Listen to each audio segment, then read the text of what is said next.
1 अप्रैल 12 एक ऐसी ऐतिहासिक घटना जिस समय अंग्रेज जो थे वे इतने डर गए थे कि उन्होंने जो देश की राजधानी कलकत्ता को बनाया था उस राजधानी को बदल दिया और उसके जगह पे दिल्ली को राजधानी बना दिया। सोचिए, भारतीयों का एक ऐसा डर जो अंग्रेजों को अपनी राजधानी बदलने को मजबूर कर दिया, क्या ही वो समय होगा। तो क्या एकमात्र यही कारण था जिसकी वजह से अंग्रेजों ने अपनी राजधानी को दिल्ली से कलकत्ता से उठाकर दिल्ली ले आया? क्या यही एकमात्र रीज़न था या कुछ और भी था? चलिए इस पे बात करते हैं और हम लोग जानते हैं इस वीडियो में। हम लोगों ने इससे पहले जो है वो कुछ चीज़ इतिहास से कुछ चीज़ों को पढ़ लिया है, जिसमें आपका बंगाल विभाजन था, साथ में आपका सूरत अधिवेशन, कलकत्ता अधिवेशन, मुस्लिम लीग की स्थापना, मार्ले मिंटो सुधार, यहाँ तक कि दिल्ली दरबार, यहाँ तक हम लोगों ने जानकारी ले ली है। अगर आप लोगों ने नहीं देखा तो जाकर के वीडियो देख लीजिएगा, ठीक है। आज हम लोग जानने की कोशिश करेंगे कि क्यों अंग्रेजों ने राजधानी परिवर्तन किया, क्या कारण था। सिर्फ एक ही कारण था या कुछ और भी था? तो देखिए, सिर्फ एक कारण ये कहना कि अंग्रेज जो थे, ये तो सच है कि अंग्रेज डर गए थे भारतीयों से, कहीं ना कहीं ये बात तो सच है, लेकिन सिर्फ एक कारण ही नहीं था उनका। भाई वो दिल्ली की जगह पे कोई और भी राज्य को अपनी राजधानी बना सकते थे, पर उन्होंने ऐसा नहीं किया। क्यों? उन्हें राजधानी तो परिवर्तन करना था, ये बात तो समझ में आ रही कि हाँ उन्हें राजधानी अपनी बदलनी थी, लेकिन दिल्ली को ही उन्होंने क्यों चुना? इसका मेन कारण क्या है? इसका मेन कारण देखिए, जिस समय में बंगाल का विभाजन हुआ और बंगाल विभाजन के बाद में खुल करके भारतीय जो थे विद्रोह कर रहे थे, स्वदेशी और बहिष्कार का नारा लगने लगा था, आंदोलन पूरे देश में अपनी चरम सीमा पर चल रही थी। उस समय अंग्रेज जो थे ये समझ गए थे कि अगर हम कलकत्ता में ही रहेंगे तो कहीं ना कहीं ये हमारे लिए हितकर नहीं होगा, क्योंकि भारतीय जो हैं वो पूरी तरीके से आंदोलन में आज संलग्न हो चुके हैं, तो हमें अपना जगह बदलना होगा। तो उन्होंने सोचा कि किस जगह को अपनी राजधानी बनाई जाए। वो दूसरे राज्य को बनाने से पहले उन्होंने सोचा कि जो दिल्ली है, इससे पहले भी कई सारे शासकों ने दिल्ली को अपनी राजधानी बनाई थी, तो ये एक ऐतिहासिक महत्व था। उन्होंने अपने आप को ऐतिहासिक महत्व से जोड़ने के लिए दिल्ली को चुना। दूसरा, वे जानते थे कि दिल्ली जो है पूरे देश का केंद्र है। अगर यहाँ पे आते हैं तो यहाँ से हम राजपुताना, उत्तर भारत, मध्य भारत, इन सभी क्षेत्रों पर क्या होगा, बहुत आराम से नियंत्रण रख सकते हैं वो। तो इसी वजह से, यहाँ तक कि पंजाब भी, इसी वजह से उन्होंने दिल्ली को अपना राजधानी बनाने का निर्णय लिया। और इसके साथ में अंग्रेज ये बात जान रहे थे कि कलकत्ता जो है अभी वो आंदोलन का मेन गढ़ बना हुआ है, तो दिल्ली जो है वो कलकत्ता से कहीं ना कहीं दूर है। ये सोचते हुए उन्होंने दिल्ली को चुना कि हम अपनी राजधानी भी बदल लेंगे और हमारी प्रतिष्ठा भी बरकरार रहेगी, कि इन्होंने जो है वो ऐतिहासिक महत्व की जगह को चुना है, इसलिए उन्होंने दिल्ली को अपनी राजधानी बनाने का निर्णय लिया। लेकिन वो इस बात को समझ ही नहीं पाए कि भाई भारतीय जो है वे अब उस रूप में नहीं है। उन्होंने सोच लिया है कि आपको अब देश से निकालना ही है, इसलिए भारतीय जो है वो पूरी तरीके से वाकई में सजग हो चुके हैं। कैसे? देखिए इसका एग्जाम्पल कैसे आता है। चलिए हम लोग आज का जो क्लास है, आज हम लोग अपनी इस क्लास में ये जानेंगे। आज हम लोग 2 चैप्टर के बारे में जानकारी लेंगे, ठीक है। एक है हर्डिंग बम कांड और दूसरा है गदर आंदोलन, ठीक है। तो चलिए हम लोग धीरे धीरे करके आगे बढ़ते हैं। पहले तो हम लोग जानेंगे हर्डिंग बम कांड क्या है, और इसका जो दिल्ली में जो राजधानी परिवर्तन का निर्णय लिया गया वो इससे कैसे रिलेट है। क्या वाकई में दिल्ली परिवर्तन, जो राजधानी परिवर्तन है, उसकी वजह से हर्डिंग बम कांड हुआ है? तो देखिए ये बात तो सच है।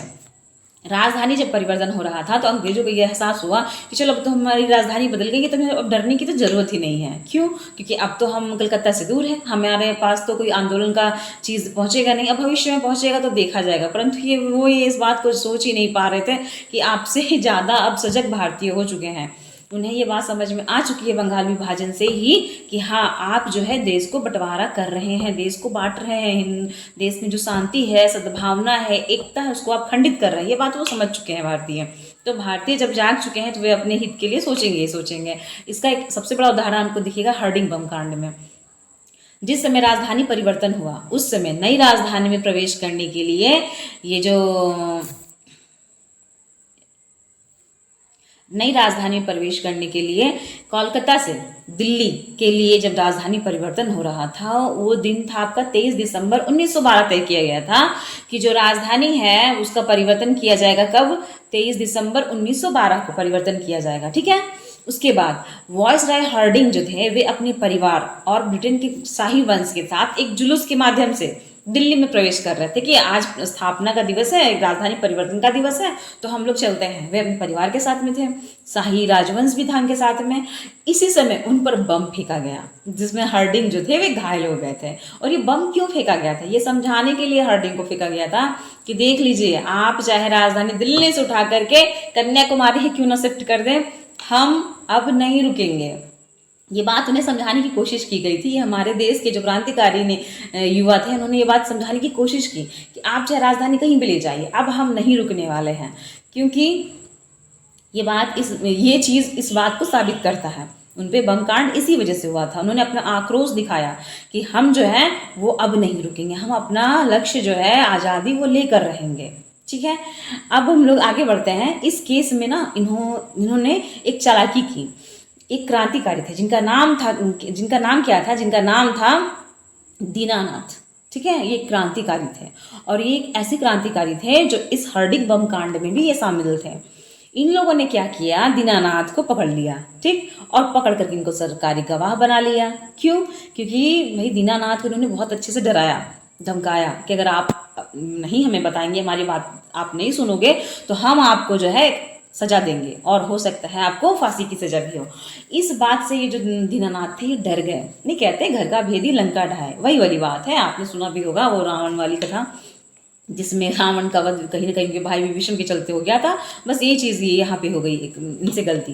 दीनानाथ जो है वो डर गया। डर करके उन्होंने पूरे हार्डिंग बम कांड में शामिल जो क्रांतिकारी थे उनका इन्होंने नाम बता दिया। और ये ऐसा हुआ कि जो इस हार्डिंग बम कांड के जो मेन थे रास बिहारी घोष, उन पे ये बात वो इस में फंस गए कि हाँ इसमें वो शामिल थे, लेकिन वो इस चीज़ से तो बच निकले। हाँ, ये वे इस चीज़ से बच निकले। उन्हें गिरफ्तार सरकार नहीं कर पाई, लेकिन सरकार ने एक काम जो कर दिया वो था, अब क्रांति के प्रति वो बहुत सजग हो गई और बहुत ही अच्छे तरीके से उन्होंने क्रांतिकारियों को दमन करना शुरू कर दिया, भारतीयों को शोषण करना शुरू कर दिया और भी ज़्यादा से। इस वजह से भारत की जो जनता थी वो अंग्रेजों से और खफा होती चली गई। अंग्रेजों को लगा कि हम जो है ये दमन की जो नीति लाए हैं, दमन की नीति हमारे लिए बहुत काम करेगी, पर ये सही नहीं हुई। क्यों? क्योंकि अब आप एक चीज़ नोटिस करेंगे, जब कोई किसी को बहुत दिक्कत देता है ना, तो वो दिक्कत क्या हो जाता है, एक आक्रोश में बदल जाता है, एक गुस्से में बदल जाता है। बस वही चीज़ हुआ यहाँ पे। जो अंग्रेज थे ना, वे कहीं ना कहीं जब भारतीयों का दमन करने लग गए तो ये फील हुआ हम भारतीयों को कि अब हमें रुकना नहीं है, अब हमें और आक्रोश के साथ इस क्षेत्र में आना है और लड़ना है। भारतीयों ने वही किया। भारतीय यहाँ रुके नहीं। भारतीय जो थे वो अंग्रेजों के विरुद्ध और भी ज़्यादा अपने अंदर क्रोध भरते चले गए और वे और आक्रोश के साथ भरपूर हिम्मत के साथ में अंग्रेजों के विरुद्ध लड़ते चले गए। और इस वजह से इसका जो प्रमाण मिलता है, अगर हम लोग आगे बढ़ेंगे, आगे जानेंगे, तो देखिए हमारा गदर पार्टी, हालांकि गदर पार्टी का कुछ और भी सीक्वेंस था, वो हम लोग समझते हैं। गदर पार्टी जो थी वो 1913 ईस्वी में होती है। ठीक है। इसकी घटना कब होती है? 1913 ईस्वी में होती है। होता क्या है, इस आंदोलन के पहले चरण में क्या होता है, कई ऐसे भारतीय थे जो अमेरिका कनाडा में बसे। देखिए अमेरिका कनाडा में तो लोग 1900 में ही चले गए थे, वहाँ पे जा करके अब वहाँ पे बस चुके थे अपने काम को लेकर के। कुछ यहाँ से अंग्रेजों की वजह से परेशान थे, इस वजह से वो यहाँ से चले गए थे, वहाँ जाके बस गए थे और वहाँ से उन्होंने समाचार पत्रों का प्रकाशन किया था। क्यों? देखिए अब ये जो यहाँ से गए थे, किसान थे, मजदूर थे, काम को लेकर के यहाँ से चले गए थे, उनके साथ वहाँ पे भेदभाव हो रहा था, उनके साथ वहाँ पे शोषण हो रहा था। तो भारतीय जो वहाँ चले गए थे उन्हें ये बात समझ में आ गई थी कि जब भाई हम ये जो भारत जो है वो अंग्रेजों का गुलाम बना हुआ है, इसी वजह से हमें कहीं मान सम्मान नहीं मिल रहा है। ये बात वहाँ पे समझ में आई उन लोगों को। ठीक है। ये बात वहाँ के भारतीयों को समझ में आई, तो उन्होंने ये फील किया कि जब तक हम लोग अपने देश को आज़ाद नहीं करेंगे, हम लोग आराम से नहीं रह सकते, कहीं भी नहीं रह सकते हैं, कहीं भी आराम से अपना व्यवसाय नहीं कर सकते, कहीं नौकरी नहीं पा सकते। इसलिए उन्होंने आपस में मिलकर के संगठित होने का प्रयास किया। सभी भारतीय वहाँ विदेशों में ही संगठित होना स्टार्ट कर दिए सभी भारतीयों ने। उन्होंने क्या किया, उन्होंने इसके लिए संगठन के लिए जो सबसे पहला हथियार चुना, उन्होंने समाचार पत्रों को चुना। उन्होंने सोचा कि अगर हमें संगठित होना है तो हमें एकजुट होना होगा, कहीं मिलना होगा, कहीं बातचीत करनी होगी। तो वे मेलों के माध्यम से, कहीं किसी ऐसे जगह जहाँ पे कहीं कोई ये पार्क वगैरह हो, वहाँ मिलते थे।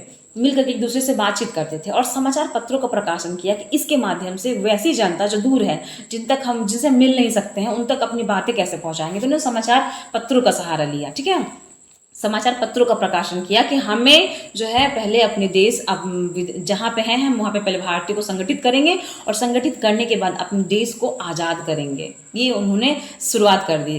भारत के अंदर भी जो भारतीय थे वे भी सजग हो गए थे और भारत के बाहर रहने वाले भी जो भारतीय थे वे भी सजग हो गए थे आज़ादी के प्रति। उसके बाद जो है ये 1907 ईस्वी में ये घटना है। 1907 ईस्वी में रामनाथपुरी जो थे उन्होंने सर्कुलर ए आज़ादी और वैंकूवर से तारकनाथ दास ने फ्री हिंदुस्तान का प्रकाशन किया। ठीक है, ये 2 पत्रिकाओं का प्रकाशन इन्होंने किया। और ये घटना कभी है? ये घटना है 1907 ईस्वी की। अब इससे क्या हुआ, लोग जो थे धीरे धीरे जुड़ने लग गए तो वो चीज़ों को जानने और समझने लगे। इसके बाद क्या हुआ, 1907 ईस्वी में ही कैलिफोर्निया में 1907 ईस्वी में ही कैलिफोर्निया में भारतीय स्वतंत्रता लीग का गठन किया। किसने किया? द्वारकानाथ दास ने। देखिए ये एग्जाम से बहुत ही कई सारे एग्जाम में ये चीज़ पूछा जाता है कि ये जो भारतीय स्वतंत्रता लीग का गठन हुआ था कहाँ हुआ था और किस जगह पर हुआ था, किस समय हुआ था। ठीक है, तो ये कहाँ हुआ था? कैलिफोर्निया में हुआ था और भारतीय स्वतंत्रता लीग का गठन द्वारकानाथ दास के द्वारा किया गया था। ठीक है, ये लीग का स्थापना क्यों किया गया? लोगों को जोड़ने के लिए कि सभी लोग इस लीग के माध्यम से जुड़ेंगे, एक संगठन होना चाहिए, उस संगठन के माध्यम से जोड़ा जाए। ये काम द्वारकानाथ दास ने किया था। इसके बाद 1913 ईस्वी में जो हमारा ये गदर आंदोलन है ये कब हुआ था? ये 1913 ईस्वी में सोहन सिंह भकना ने हिंद एसोसिएशन ऑफ अमेरिका की स्थापना की थी। ठीक है, 1913 में सोहन सिंह भकना ने क्या किया था? हिंद एसोसिएशन ऑफ अमेरिका की स्थापना की थी। और ये जो हिंद एसोसिएशन ऑफ अमेरिका था, इसने अंग्रेजी में, फिर उर्दू, फिर मराठी और फिर पंजाबी में एक साथ गदर, या तो गदर कहिए या हिंदुस्तान गदर का प्रकाशन किया। इन्होंने जो पत्रिका का प्रकाशन किया उसका नाम रखा गदर या हिंदुस्तान गदर। इस तरीके से इन्होंने प्रकाशन किया। फिर इसकी वजह से क्या हो गया, इस पत्रिका का जो प्रकाशन हुआ वो 1857 का जो विद्रोह हुआ था उसकी याद में, उसकी स्मृति के रूप में इसको प्रकाशित किया गया। और इसका जो पहला अंक जो छपा वो उर्दू में छपा। किस में छपा ये पहला अंक उर्दू में छपा और बाद में ये गुरुमुखी में भी छपने लग गया। इससे क्या हुआ, पहले उर्दू में छपा तो लोग इससे पढ़ने लग गए तो इससे क्या हुआ, लोगों को जानकारी मिलने लगी। फिर इन्होंने क्या किया, अलग अलग भाषाओं में भी छापना शुरू किया ताकि हर एक भाषा के लोग इस चीज़ को पढ़ सकें, इस पत्रिका के माध्यम से जानकारी प्राप्त कर सके और जुड़ सके संगठन के साथ में। इससे क्या हुआ, गदर पार्टी के नाम पर ही हिंद एसोसिएशन ऑफ अमेरिका का नाम ही गदर आंदोलन पड़ा। ठीक है, ये जो पत्रिका था, पत्रिका ने आंदोलन का ही तो काम किया, लोगों को जानकारी दी, जागरूक किया। इसकी वजह से क्या, लोग इस लीग से जुड़ते गए और मिल करके इकट्ठा होकर के विदेशों में भारतीयों के लिए इन लोगों ने विद्रोह किया। विद्रोह करके भारतीयों को आज़ादी दिलाने का प्रयास किया। ये कुछ विदेशों से इस आंदोलन में जुड़ गए, कुछ भारत से जुड़ गए। तो ये गदर जो पत्रिका थी इसी ने ही गदर आंदोलन का काम किया, इसलिए वजह से इसका नाम गदर आंदोलन पड़ा। ठीक है, अब हम लोग इसके आगे अपने अगले वीडियो में और नए टॉपिक को लेकर के आएंगे। अगर आप लोगों ने इससे पहले के वीडियोस नहीं देखे हैं तो जाके देख लीजिएगा। और हाँ, अब इतिहास को ना समझते हुए हम लोग पढ़ रहे हैं तो ये वीडियो आपके लिए बहुत हेल्पफुल होगी, क्योंकि कई बार ऐसा होता है ना कि हम चीज़ों को समझते नहीं, बस रटते एग्जाम का जब टाइम आता है तो भूल जाते हैं। तो अब भूलने वाली बात नहीं होनी चाहिए, हम लोग प्रयास कर रहे हैं चीज़ों को समझें, भूलें नहीं। तो इसीलिए ये सारी वीडियोस आप ज़रूर देख लीजिएगा जा करके और समझिए कि किस तरीके से जो घटनाएं थी वो घटी थी, ताकि अगर आप इसको रटने की वजह समझिएगा ना तो आप फिर भूलिएगा नहीं। एग्जाम टाइम में आपकी चीज़ें ना दिमाग में बैठती चली जाएंगी और रटा हुआ चीज़ इंसान बहुत जल्दी भूल जाता है, पर समझा हुआ चीज़ ना थोड़ा याद रहता है, तो इसलिए भूलना नहीं है। इस वजह से मैं इसे हिस्ट्री को इस कहानी के थ्रू आप लोग को पढ़ाने की कोशिश कर रही हूँ। ठीक है, आप लोग को बताने की कोशिश कर रही हूँ। तो इसलिए आप इस चीज़ को सुनिए और अगर आपको लोग को लगे कि एक बार में नहीं हो पा रहा है तो 2 बार सुनिए, 3 बार सुनिए, इसे सुनिए। ठीक है, और आगे नेक्स्ट वीडियो के लिए आपको टाइम टू टाइम इसकी जानकारी मिलती रहे, चैनल को सब्सक्राइब कर लीजिए, लाइक कर दीजिए और शेयर कर दीजिए। आप जितने भी ऐसे लोग हैं जिन्हें हिस्ट्री बहुत बोरिंग लगती है उनके लिए हेल्पफुल भी हो जाएगा। ठीक है, तो मिलते हैं हम लोग नेक्स्ट वीडियो में। तब तक के लिए आप लोग अच्छे से रहिए, पढ़ाई करते रहिए और हाँ, आने वाली जो वैकेंसी है उसके लिए अभी से तैयार हो जाइए ताकि उस टाइम उतनी दिक्कत ना आए। ठीक है, चलिए।